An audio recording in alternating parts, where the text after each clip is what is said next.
Shalom, shalom. Baada ya saa hii inakukaribisha. Roho Mtakatifu, asante kwa ajili ya watu hawa, asante kwa ajili ya neema, asante kwa ajili ya saa hii. Wewe ni advocate, wewe ni Bwana wangu, mpenzi wangu, rafiki mwema, Mungu mwenye uweza, Mungu unayetufundisha ili tupate faida. Wewe ni profesa, wewe ni mkufunzi, wewe ni zaidi ya yote. Tamalaki na kukaribisha kwa kipindi hichi. Shika hatamu, mimi nipotee, wewe uinuliwe, na neema yako iwe pamoja nasi katika jina la Yesu ninaomba na kuamini, amen. Na kukaribisha ndugu yangu mahala popote kwenye hii saa ya neema, na kutakia amani na karibu kwenye kipindi hichi saa hii ambacho kinasema kanisa la maombi. Kanisa la maombi. Kanisa la maombi. Tunaposema kanisa la maombi, sana sana ililengwa kuitakia amani Israeli. Ilikuwa sana sana kuitakia amani Yerusalemu. Na hiyo tunaipata kwenye kile kitabu cha Zaburi 122 mstari wa 6 na wa 9. Zaburi 122 mstari wa 6 na wa 9.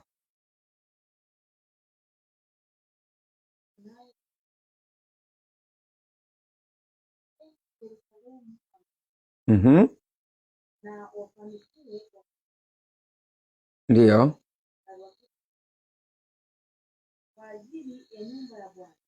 Kwa ajili ya nyumba ya Bwana Mungu wetu nikutafutie neno. Nikutafutie mema. Amen. Sasa ombeni amani kwa ajili ya Yerusalemu.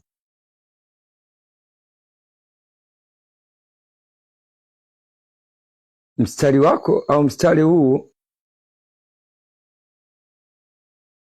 kwa ajili ya nyumba ya Bwana Mungu wetu nitakutakia mema. Yaani kutaka mema. Mtu anayesimama kwenye mema ni mtu anayefundisha neno la Mungu. Sasa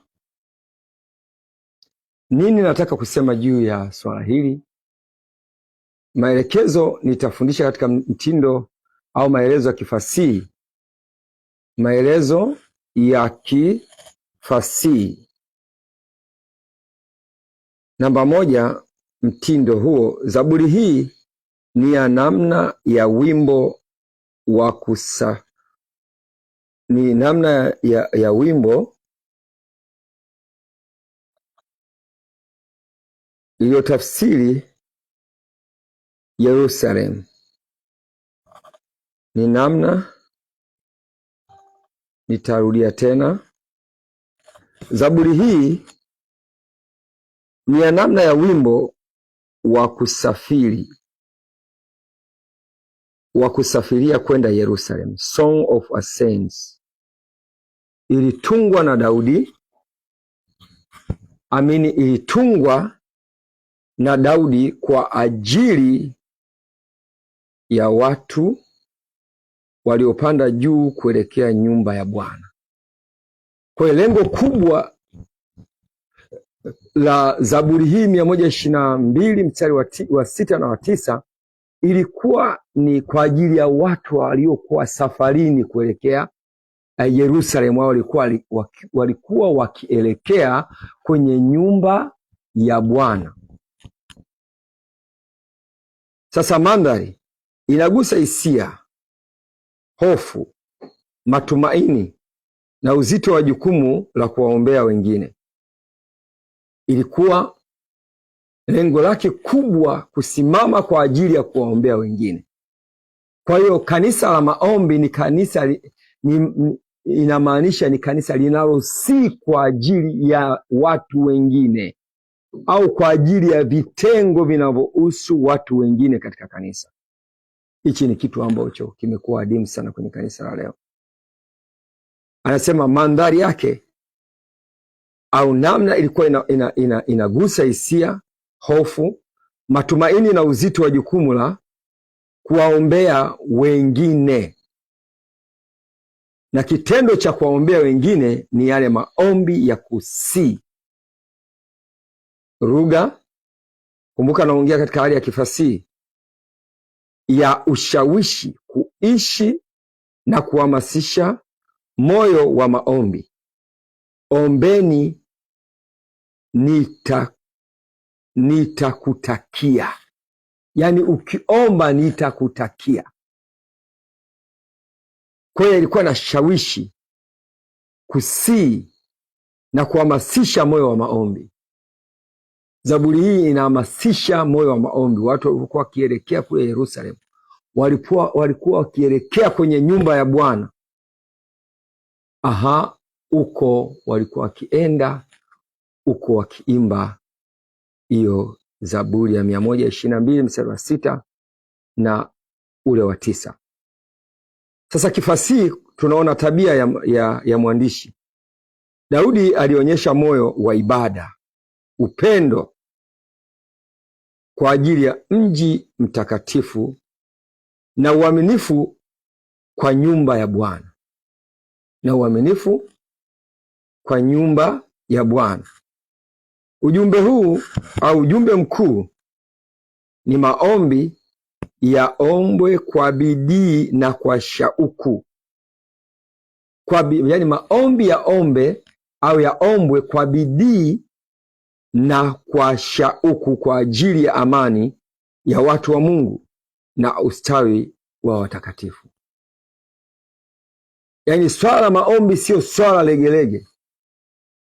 Swala la maombi tunahamasishwa linatakiwa lifanyike kwa bidii. Lifanyike kwa bidii. Haleluya. Lifanyike kwa bidii. Na pointi ya pili ni ufafanuzi wa kiroho. Sasa ilikuwa ufafanuzi wa kifasihi. Sasa tunaona kuna ufafanuzi wa kiroho. Ufafanuzi wa kiroho. Maombi ya kusii ni maombi ya kujitoa, yani supplication prayer, ni maombi ya kujitoa. Maombi ya kuombea wengine, yani intercession. Maombi ya dhati yenye machozi, mzigo na roho ya moyo wa huruma.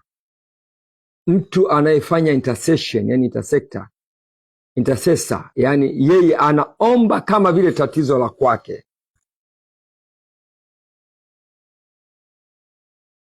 Kwa hiyo muombezi wa kweli achukui matatizo ya kwake. Yeye anasimama kwa ajili ya nchi fulani, anasimama kwa ajili ya kabila fulani, anasimama kwa ajili ya watu fulani. Huyo ndo muombezi wa kweli. Ukiona umefikia kiwango cha kutaja tu shida zako, mimi njaa, kazi sina, wewe sio intercessor. Wewe una maombi ya namna nyingine. Kwa hiyo maombi ya dhati yenye machozi, mzigo wa roho na moyo wa huruma.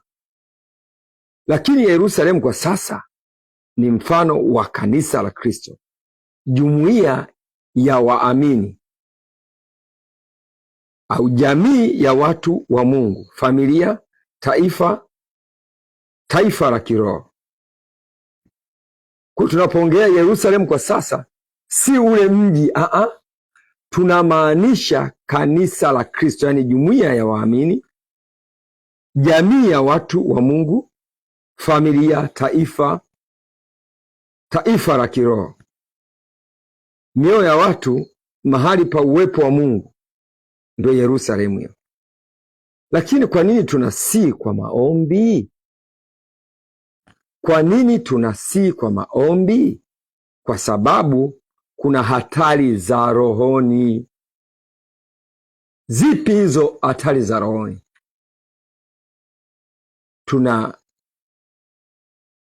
Kwa nini tunasii kwa maombi? Kwa sababu kuna hatari za rohoni. Hatari hizo unaweza kukuta familia zina migawanyiko, nchi ina migawanyiko, kanisa pia lina migawanyiko na mambo kadha wa kadha. Kwa hiyo Mungu ameagiza watu wake wao intercessor, waombezi kwa ajili ya watu wengine, ili migawanyiko, baridi za kiroho, ukosefu wa upendo usitokee katika makanisa. Kuna mtu kazi yake ni kuomba tu watu waunganike, shida ya mtu iwe shida ya mtu mwingine, anaombea upendo tu kanisani. Lakini pointi nyingine, kwa sababu bila maombi hakuna amani. Sehemu yoyote ambayo hakuna waombaji, hakuna namna ya kuomba, sehemu hiyo, ndugu yangu, haina amani. Maombi huvuta ulinzi, baraka na amani ya Mungu. Namba 4, majukumu ya kanisa la maombi. Hebu tuangalie Ezekieli 22:30. Ezekieli 22:30. Ndiyo.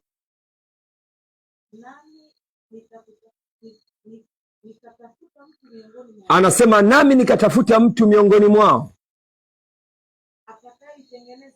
atakayeitengeneza boma na kusimama mbele zangu mahali palipobomoka kwa ajili ya nchi, nisije nikaiharibu. Mungu anasema hakuona mtu. Kwa hiyo mara zote Mungu anamtafuta mtu huyu mmoja ili asimame mahali palipobomoka. Kwa hiyo Mungu alitaka kusimama kama walinzi. Tusimame kama walinzi, atafute mlinzi ambaye ataacha usingizi, ataacha kulala kwenye kitanda kwa starehe, atasimama kwa ajili ya kanisa la Bwana lisiingie kwenye mpasuko, atasimama kwa ajili ya upendo, watu wapendane, atasimama kwa ajili ya watu wabarikiwe. Yeye ni kulia mbele za Mungu tu muda wote. Utampata wapi mtu kama huyo? Lakini Mungu anasema kwenye Wathesalonike wa kwanza 5:17. Wathesalonike wa kwanza 5:17. Ndiyo. Anasema anatafuta mtu, yani majukumu ya kanisa la maombi ni kuomba bila kukoma. Prayer without ceasing. Mungu anatafuta watu ambao watasimama kwa ujasiri, wataomba bila kukoma. Lakini tunaona kwenye Yoeli 2:17 majukumu ya kanisa la maombi ni yepi? Ndiyo. Ndiyo.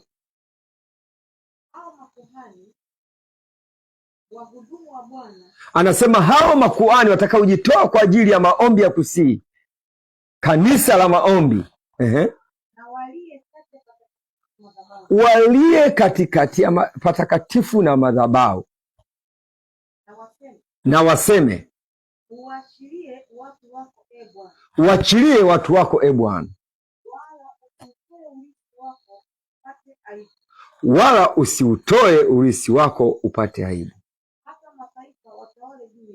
hata mataifa watawale juu yako. Kwa hiyo majukumu ya kanisa la maombi ni kulilia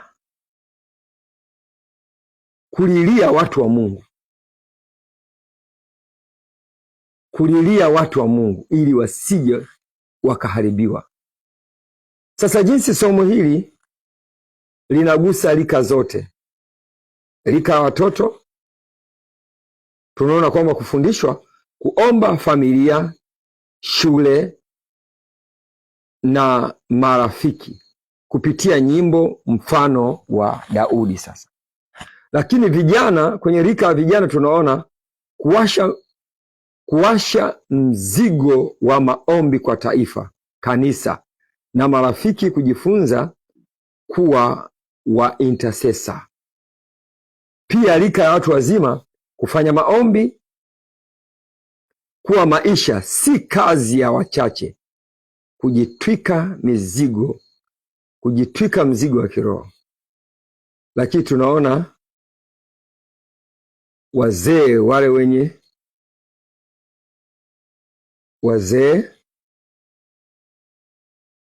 wenye umri mkubwa ni kufundisha kuishi na kuongoza kizazi kijacho kwenye maisha ya maombi na upendo wa kanisa.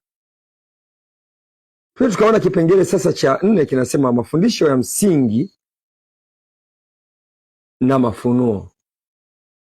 Mafundisho ya msingi na mafunuo.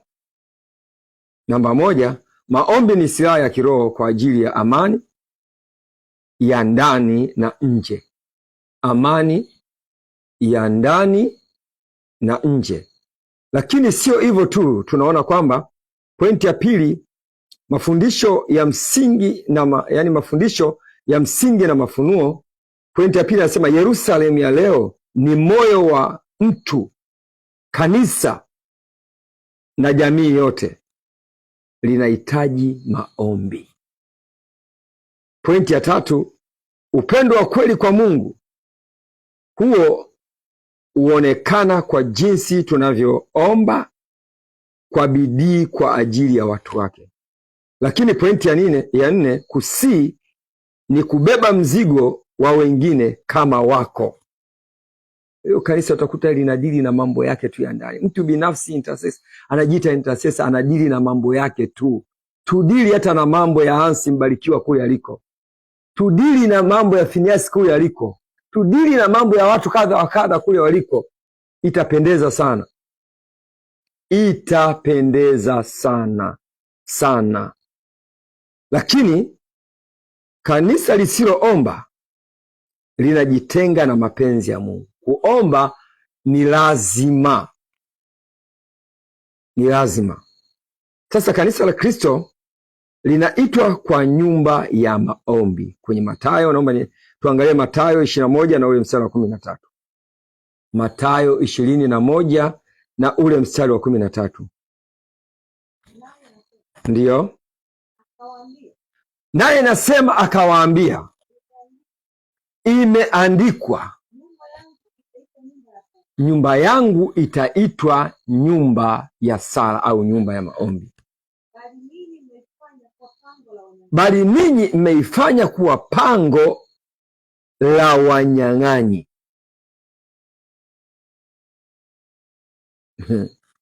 Kanisa linahitaji matengenezo, ndugu zangu.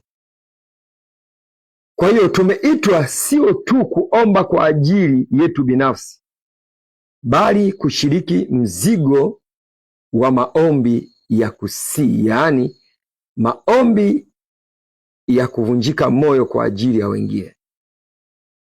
Kama Daudi alivyoipenda Yerusalemu, nasi tuonyeshe upendo kwa kanisa kwa kuombea ustawi, umoja na utukufu wa Mungu kutawala. Ustawi, umoja na utukufu wa Mungu kutawala. Kuna maswali machache ya kujiuliza. Je, unahitaji pia? Kuna maswali machache ya kujiuliza. Kweli uko kwenye nafasi ya kuwa muombezi? Wewe ni muombaji kwa ajili ya watu wengine? Hili ni swali ambalo litakusaidia sana sana sana. Litakusaidia sana.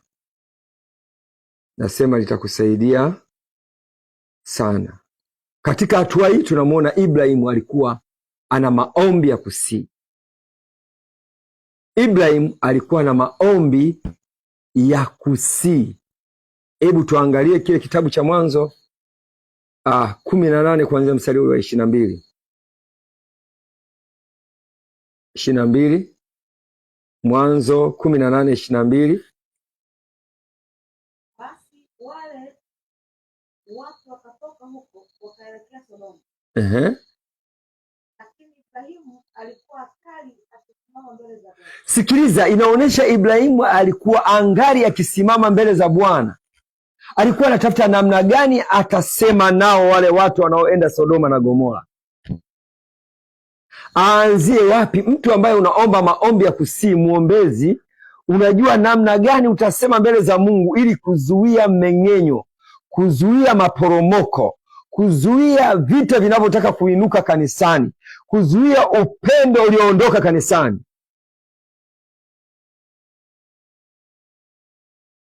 Mungu atupe mzigo wa kuomba.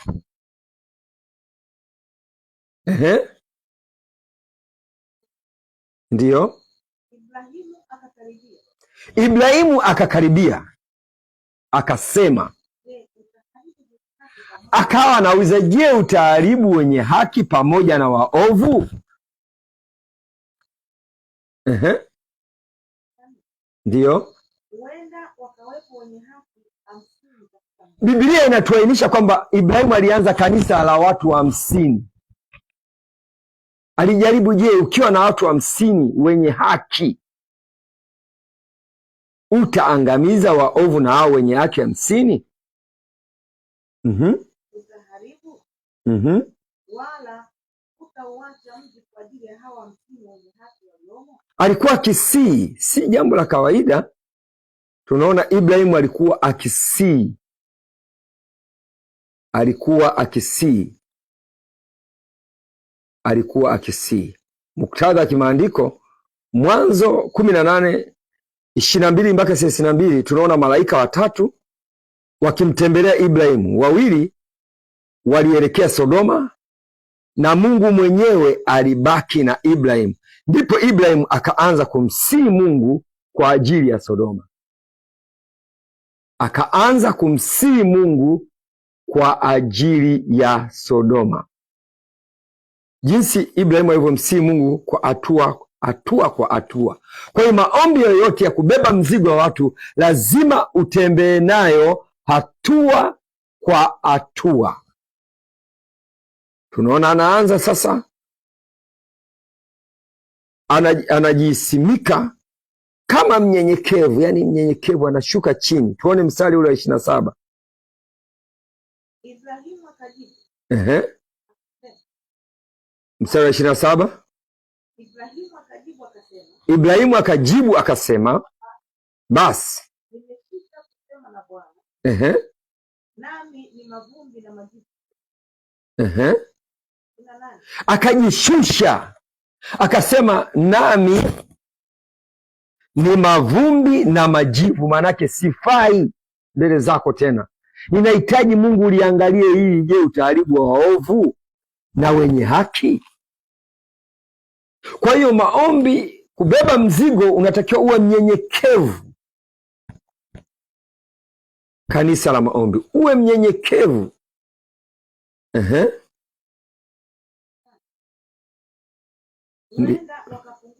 Ngoja kidogo,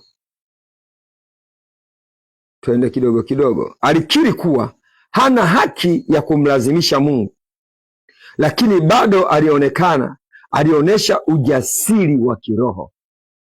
Ibrahimu alionyesha ujasiri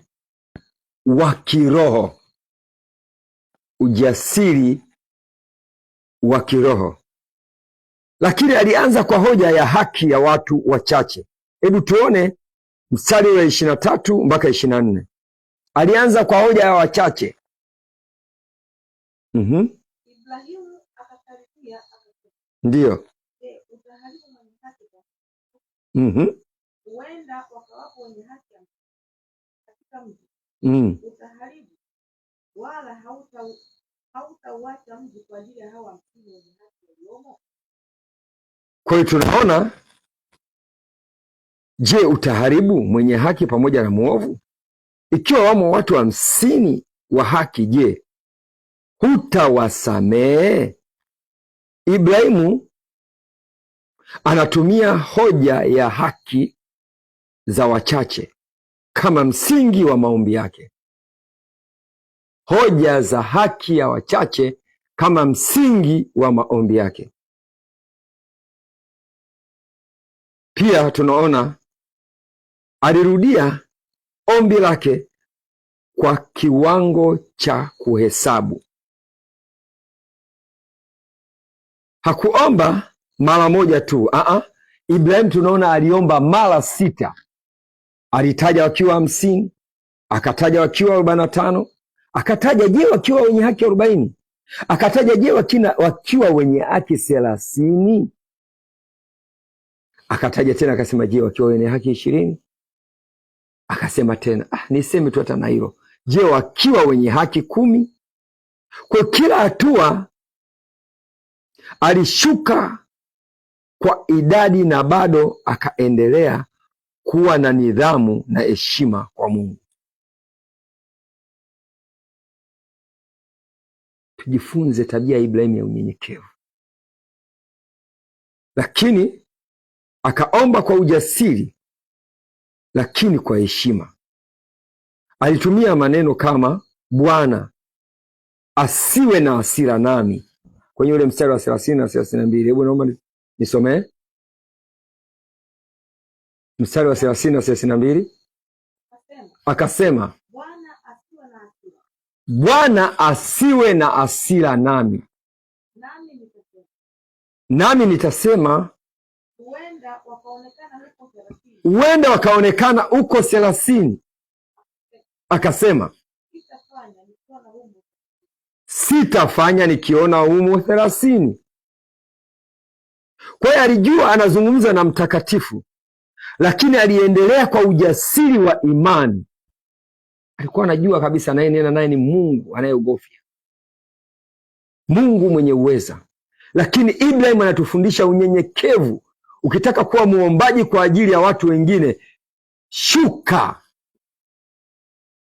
Usijihesabie haki wala usiwahesabie haki wale. Acha Mungu ajitetee kupitia utetezi wako. Tunaona alionyesha moyo wa rehema kwa watu waovu. Ingawa Sodoma ilikuwa ni mji wa waovu, Ibrahimu alijali hatima yao,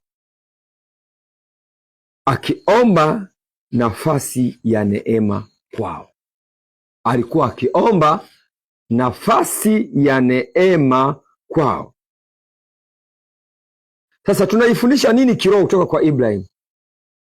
Kiroho tunajifunza nini kutoka kwa Ibrahimu? Mtu wa maombi hujishusha. Ibrahimu hakujiona bora, alijitambulisha kama mavumbi na majivu. Hakujiona bora, alijitambulisha kama mavumbi na majivu. Yaani alionyesha unyenyekevu wa hali ya juu sana Ibrahimu. Lakini tunajifunza nini kwa Ibrahimu? Sisi watu wa maombi tunaona maombi ya kusii ni ya kuvumilia na kurudia, sio mara moja tu. Rudia. Tunaona Ibrahimu alienda mara 6 zaidi, kiwango akishuka huku akiheshimu utakatifu wa Mungu, huku akiheshimu mamlaka ya Mungu. Lakini tunajifunza pia maombi ya kweli hujali wokovu wa wengine. Kwa hiyo muombaji wa kweli anajali kile kilichopo ndani ya watu wengine. Lengo lake halikuwa kuzuia hukumu tu, bali kuokoa hata waovu kutokana na maangamizi. Sisi tunaombea, yani tuna tabia za kuombeana sisi kwa sisi, sawa? Ndivyo maandiko yanavyotaka. Lakini tuwaombee na waovu nao wabadilike, wamjue Kristo. Tuwaombee, tusiwaseme, tusiwakejeri. Tuoneshe kwamba ni watu wa Mungu. Kumbuka pale Sodoma na Gomora palikuwa na waovu, lakini Ibrahimu alikuwa akiomba kwa kumsihi Mungu. Na pia tunajifunza nini? Mungu hujibu maombi ya rehema. Ingawa Sodoma haikupatikana na watu 10 wa haki, Mungu alikubali kila hatua ya ombi la Ibrahimu. Nini inamaanisha? Pale Sodoma, yani palikuwa hapana mtu mwenye haki zaidi ya mmoja, huyo Ruth. Lakini Mungu stili aliendelea, alifanya jambo jipya kupitia rehema za Ibrahimu. Wengine walikataa wenyewe neema. Hata sasa bado kuna watu wanakataa neema. Neema imefunguliwa ipasao wanadamu wote kuokolewa. Sasa ile dini ya ulokole siitaki. Kuna raha kwa Yesu. Ninakuhakikishia ndugu yangu, kwa Yesu kuna raha. Sasa tunaweza tukaona matumizi ya leo, application kwa Wakristo wa leo, namna ya matumizi ya leo. Waombaji wa kweli wanapaswa kuwa kama Ibrahimu, wenye moyo wa huruma, uvumilivu na maombi ya mzigo. Sio hilo tu, kanisa linaitwa kuishi kwa ajili ya taifa, familia na jamii zilizopotoka. Kwa kazi ya kanisa ni kuangalia taifa, familia na jamii zilizopotoka. Vijana na watoto wanaweza kufundishwa kumwomba Mungu si kwa haraka, bali kwa moyo wa bidii na msisitizo. Kwa moyo wa bidii na msisitizo. Kwa Ibrahimu ni mfano wa mwombaji wa kusii. Hakushindwa kwa sababu ya kukosa majibu ya mwisho, bali alifanikiwa kwa sababu alihimiza wajibu wake na kusimama mbele za Mungu kwa ajili ya watu wengine. Angalia wajibu wako ni nini? Angalia wajibu wako ni nini? Itakusaidia sana. Hivyo ndivyo Ibrahimu alivyofanya. Alisimama katika mwanya kwa maombi ya kusii. Labda unaonisikia unatamani unatamani uingie kwenye maombi, uwe ni muombezi wa watu wengine. Hatua za kuchukua: lazima umpokee Kristo kuwa Bwana na Mwokozi wa maisha yako, yaani wokovu. Lakini hatua nyingine, lazima uwe msomaji wa neno, kujua waombaji wazamivu wakoje katika kuomba, wanafanya nini katika kuomba kwao. Wazamivu wanafanyaje? Tabia ya maombi ya kusii ikoje? Kwa hiyo lazima utafute wakina Ibrahim, utafute wakina Ana, namna walivyoomba. Jioni ya leo yamkini umesikia habari hizi, unatamani uingie kwenye wimbi la uombaji. Hebu nifuatishe maneno haya machache kwa ajili ya kukuungamanisha au kuweka ushirika kati yako wewe na Kristo, na hatimaye huyo Yesu afanye upya kwenye maisha yako. Sema: Baba, katika jina la Yesu, asante kwa ajili ya neno hili, nimelipokea kwa moyo wa shukrani. Ninaomba neema hiyo sitoipata bila kumwamini huyu Yesu. Ninaamini ya kwamba Kristo alikufa na kufufuka kwa ajili yangu, na sasa aanze kufufuka katika maisha yangu. Kwa maneno haya machache, Yesu ataanza kufufuka ndani ya moyo wako. Na ngoja nikuombee sasa. Baba, asante. Ninaachilia neema na ukuu na uweza kwa yule mwenye dhiki, kwa yule asiyopata usingizi, kwa yule ambaye neema iko kushoto kwake. Mungu, naomba mfadhili na kumtetea. Mungu, naomba mfanikishe katika jina la Yesu Kristo. Aliye mgonjwa kitandani saa hii, ninaamuru ninatuma neno likamponye na kumtoa kwenye maangamizo. Ni katika jina la Yesu Kristo. Amka ulio mgonjwa, amka ulioonewa, amka ulio na dhiki, katika jina la Yesu. Na Mungu akubariki. Ni mimi mchungaji Phineas, nikikukaribisha kwenye vipindi vijacho, na kwa mawasiliano zaidi unaweza ukapiga namba ya simu 0744 531049 na namba ya Airtel 0784 222327. Karibu sana kama ulikuwa pamoja nami. Asante sana askofu kwa kuwa pamoja nasi kwenye kipindi hichi. Mungu akubariki sana pale ulipo wa maeneo ya njia ile ya kwenda Kinyerezi, kanisa la Gombo la Chuo. Mungu akubariki sana, na neema ya Mungu iwe juu yako, na mafuta yako yaendelee kumiminika ndani yetu katika jina la Yesu Kristo. Mungu akubariki sana. Shalom, shalom. Amen, amen, amen, amen.